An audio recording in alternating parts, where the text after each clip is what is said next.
इजाजत किस चीज की मांग रहा है? जो सबसे गंदा काम। और इजाजत किससे मांग रहा है? जो कायनात की सबसे महबूब और प्यारी हस्ती। एक चीज बताऊं आपको, वहीं लोगों को बुराइयों से भी रोकना है बड़ी अक्लमंदी से और दानिशमंदी से। बैक वक्त नहीं रोक सकते हैं आप।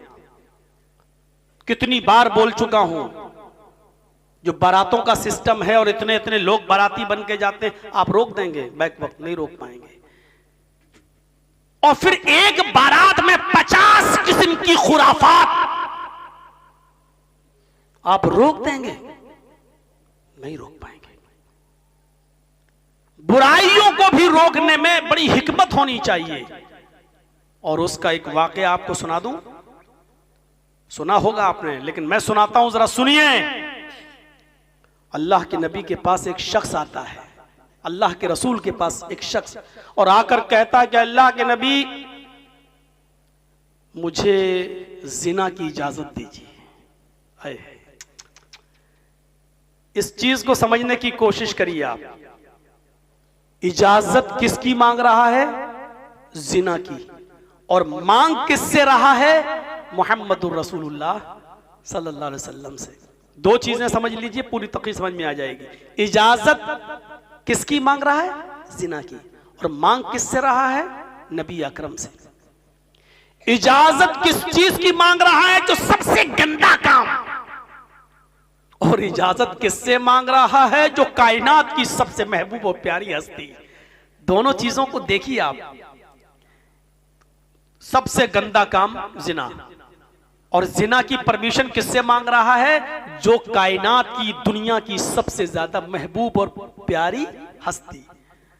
अल्लाह के रसूल, मुझे इजाजत दी। मुसलमान है, सहाबी है, इस्लाम लाया, नबी को देखा तो सहाबी हो ही गया। सहाबी है, नबी से इस्लाम लाया, लेकिन नया नया है, नया नया है।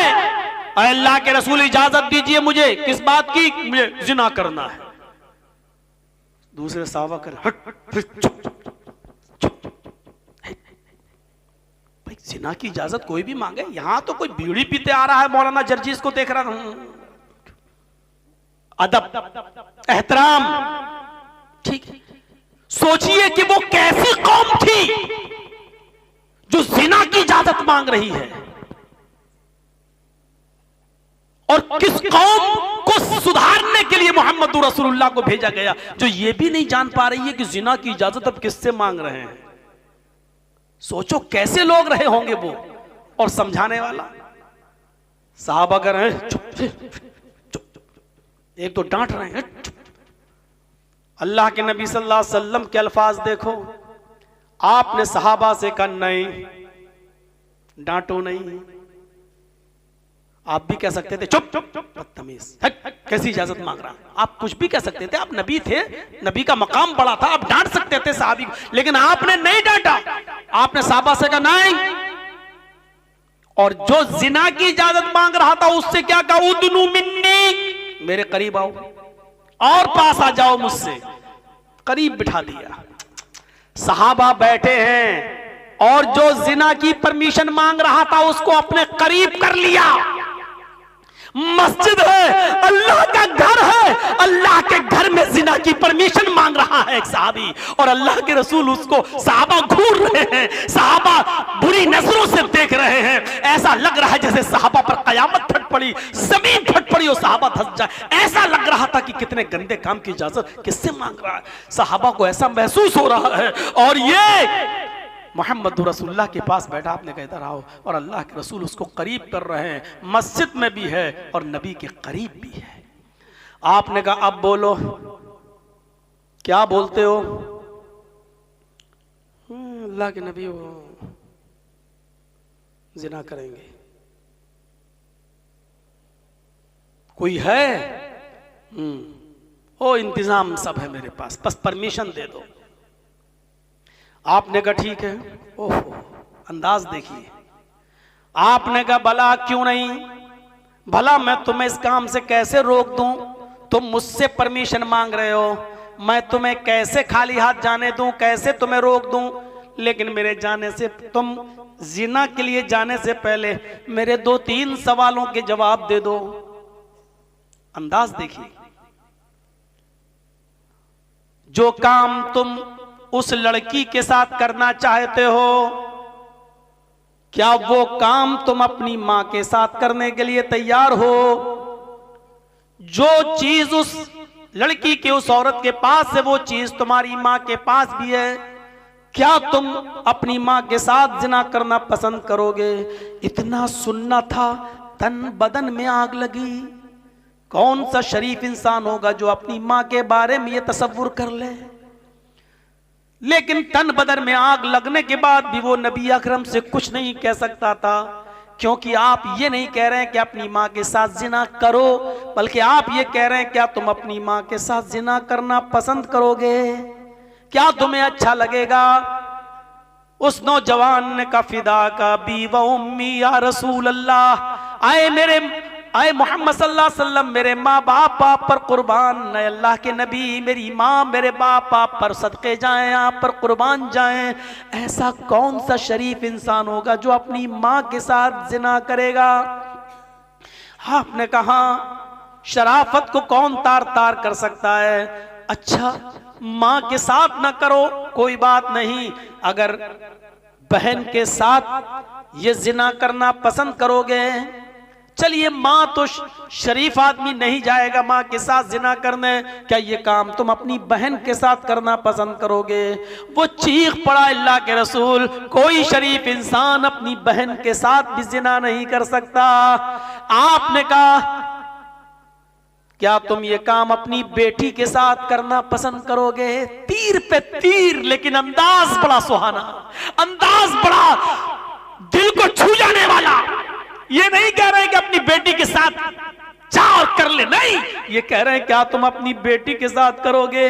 उसने कहा नहीं। आपने कहा, अच्छा, माँ बहन बेटी तो खूनी रिश्ता होता है, कोई उसके साथ जिना करना पसंद नहीं करेगा। अच्छा चलो, अपनी माँ की बहन के साथ यानी खाला के साथ ये काम करना पसंद करोगे? कहने लगा, अल्लाह के नबी, शरीफ इंसान अपनी खाला के साथ भी ये काम करना पसंद नहीं कर सकता। आपने कहा, अच्छा, अपने बाप की बहन के साथ यानी माँ की बहन के साथ जिना पसंद नहीं करोगे, तो अपने बाप की बहन यानी फूफी के साथ जिना करना पसंद करोगे? उसने कहा, अल्लाह के रसूल, फिदा का भी वो उम्मी, मेरे माँ बाप आप पर कुर्बान, कोई भी शरीफ इंसान अपनी फूफी के साथ भी जिना नहीं करना पसंद करेगा। आपने कहा, नौजवान, जब तुम खुद अपनी जबान से ये कह रहे हो, आइडिया, अंदाज, जब तुम अपनी जबान से खुद इस बात को कबूल कर रहे हो कि उसकी तुम अपनी माँ के साथ, अपनी बहन के साथ, अपनी बेटी के साथ, अपनी फूफी के साथ, अपनी खाला के साथ ये पसंद नहीं कर सकते? कहा नहीं। अच्छा ये बताओ, तुम अपने लिए पसंद नहीं कर रहे हो, अगर कोई दूसरा तुम्हारी माँ के साथ जिना करे तो पसंद करोगे? कहा नहीं। दूसरा तुम्हारी बहन के साथ गलत काम करे तो पसंद करोगे? नहीं। दूसरा तुम्हारी बेटी के साथ गलत काम करे तो पसंद करोगे? कहा नहीं। दूसरा खाला के साथ, फूफी के साथ करना, गलत काम करना चाहे तो पसंद करोगे? कहा नहीं। फरमाया, फिर तुम जिस लड़की के साथ जिना की परमिशन मांग रहे हो, वो भी तो किसी की माँ होगी, किसी की बहन होगी, किसी की बेटी होगी, किसी की फूफी होगी, किसी की चची होगी, किसी की खाला होगी।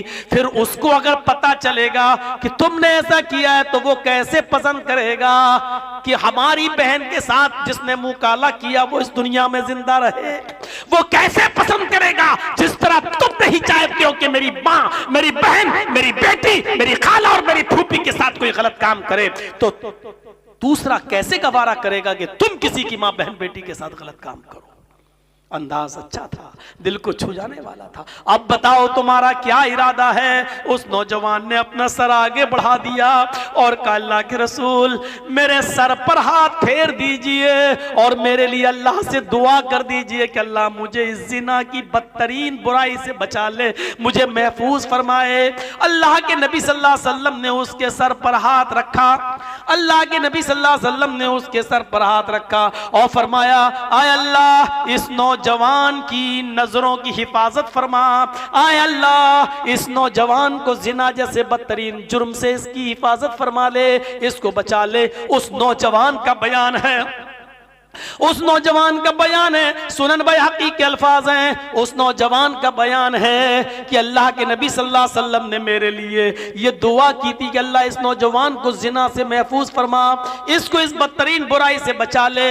उस दुआ के दिन से, जिस दिन ये दुआ की, उस दुआ के दिन से आज तक, अब तक अल्लाह रब्बुल आलमीन ने सिर्फ जिना ही नहीं बल्कि हर हराम काम से मुझे बचा लिया है, हर हराम काम से मुझे दूर कर दिया है, हर हराम काम से मुझे नजात अता फरमा दी है।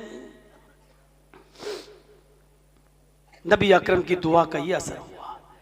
पूरा वाकया बयान करने के बाद मैं कह सकता हूं कि यह नबी अकरम की हिकमत थी, आपने उसको डांट कर नहीं भगाया।